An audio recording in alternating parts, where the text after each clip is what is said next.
Very good evening sir. నమస్కారం. చాలా questions అడిగారు sir, lot of questions dump చేశారు. యాక్చువల్ గా మేము మొదటి నుంచి చెప్తున్నది ఇదేనండి. మొదటి నుంచి ప్రజాస్వామ్యంలో రాజ్యాంగబద్ధంగా పరిపాలన చేసేటువంటి ప్రభుత్వం ఏదైనా ఉంది అని అంటే ఆ ప్రభుత్వం ఖచ్చితంగా కొంత పారదర్శకతతో వ్యవహరించాల్సినటువంటి అవసరం ఉంది.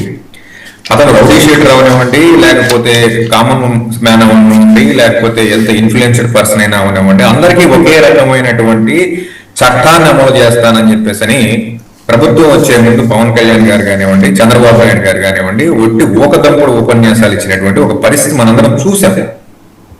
ఓహో, ఈయన కొత్త తరమైనటువంటి రాజకీయం చేస్తారు కాబట్టి అందరికీ ఒకే రకమైన చట్టాలు వస్తాయి అమలు పరుస్తారు అని చెప్పేసి మనం ఈ ప్రభుత్వాన్ని తీసుకుని కూడా ప్రజలు చేసినటువంటి మొదటి ప్రమాదంగా గంటికలాగా కనపడుతుంది.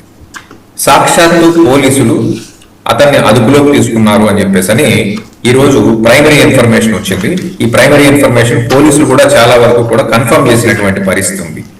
అయితే అతని మార్కాపురంలోనో లేకపోతే మరొక చోట ఎవరైతే సిసిఎస్ పోలీసులు లేకపోతే టాస్క్ ఫోర్స్ పోలీసులు అదుపులోకి తీసుకున్నారని చెప్పేసి అనేటువంటి ఒక న్యూస్ స్ప్రెడ్ అవుతుందో వీళ్ళని నిందితులుగా చేర్చలేదు.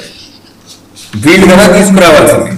ఇప్పుడు వీళ్ళు తీసుకొచ్చినటువంటి వ్యక్తులు కన్సెంట్ సిపి ఆమోదం లేకుండా విజయవాడ సిటీ దాటి ఒక నిందితుడిని అదుపులోకి తీసుకునేటువంటి పరిస్థితి ఉందా? రెండో విషయం వచ్చేటప్పటికి ఏంటంటే నాగరాజు గారు ఇప్పటి వరకు పబ్లిక్ గా నోరు మెదపలేదు, నోరు తెరవలేదు. ఇప్పుడు మొత్తం అంతా కూడా ఈ అపవాదుని కానివ్వండి, ప్రభుత్వానికి వచ్చినటువంటి ఈ ఇబ్బందిని కానివ్వండి, కేవలం నాగరాజు గారి మీద తోసేసి ప్రభుత్వం చేతులు దులుపుకోవడానికి సిద్ధపడిపోయింది అనేది ఇప్పుడు మనందరికీ కూడా ప్రస్ఫుటంగా అర్థమవుతుంది. ఒక వ్యక్తిని తీసుకురావడం, పోలీస్ స్టేషన్ లో పెట్టడం, ప్రైవేట్ హోటల్స్ లో పెట్టడం, ఆ తర్వాత అతన్ని టార్చర్ చేయడం, ఆ తర్వాత అతన్ని హాస్పిటల్ కి షిఫ్ట్ చేయడం, అక్కడి నుంచి మళ్ళీ బస్ స్టాండ్ కి షిఫ్ట్ చేయడం, ఆ శవాన్ని అక్కడి నుంచి ఆ మృతదేహాన్ని మళ్ళీ శ్మశాన వాటికి షిఫ్ట్ చేయడం, ఇవన్నీ ఒక్క నాగరాజు గారి వల్ల అవుతాయి. ఎవరిని ఫూల్స్ చేస్తుంది ప్రభుత్వం? ఇక్కడ చాలా పారదర్శకతతో వ్యవహరిస్తాం, మీకు న్యాయం చేస్తాము అని చెప్పేసి చంద్రబాబు నాయుడు గారు ఆ మృతుని యొక్క కుటుంబానికి హామీ ఇచ్చినటువంటి పరిస్థితి.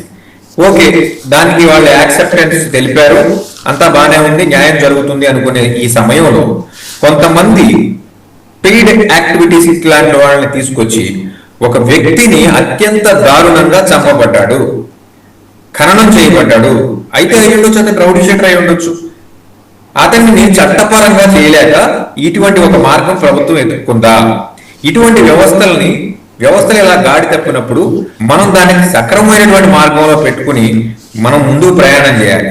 అంతేగాని చంపిన వాడికి వీళ్ళందరూ అసిస్టెన్స్ ఇస్తాము, మేమంతా అప్లాజ్ పలుకుతున్నాము, చచ్చిపోయినాడు ఏమన్నా భగవంతుడా? ఈ భగవంతుడైతేనే బతకాల, సామాన్యులు బతకాల్సినటువంటి పరిస్థితి లేదా?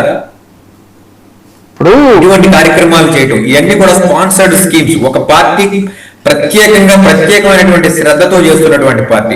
రెండోది ఏంటంటే వీళ్ళు ఇలాగ ఈ పెయిడ్ ఆర్టిస్ట్ లాగా వీళ్ళలాగా ఎదరికెళ్ళి చేయటం, ఇమీడియట్ గా దొరికిపోవడం, వీళ్ళ ఐడీస్ అన్ని, ఆ పార్టీ ఐడీస్ అన్ని నగరంలో చాలా గుర్తెరిగిన మొహాలు ఇవన్నీ. వీళ్ళు చేసేటువంటి ఇది అత్యంత హాస్యాస్పదం. ఇలాంటి కార్యక్రమాలు భవిష్యత్తులో జరగకుండా మనం ఎటువంటి చర్యలు తీసుకోవాలో అటువంటి చర్యలను వీళ్ళందరూ ప్రోత్సహించాలి. కానీ చచ్చిపోయిన వాళ్ళన్న దేవుడా లేకపోతే మరొకట అని చెప్పేసి అత్యంత హాస్యాస్పదంగా మాట్లాడుతున్నారు. సార్, ఈవెన్ మనం ఒక జంతువును కూడా ఇలా చేయడానికి మనసు ఒప్పదు సార్. కాదు, ఇప్పుడు మనకి దిస్ ఇస్ ఎ డెమోక్రసీ. ప్రజాస్వామ్యంలో ఎవరు చేసే పని వాళ్ళు చేయాలి. ప్రజాస్వామ్యంలో జ్యుడిషియరీ అనేటువంటిది ఒక వ్యవస్థ ఉంది. ఆ జ్యుడిషియరీలో ఇది ఒక అనుబంధంగా వీళ్ళ డ్యూటీస్ ని ఎగ్జిక్యూట్ చేసి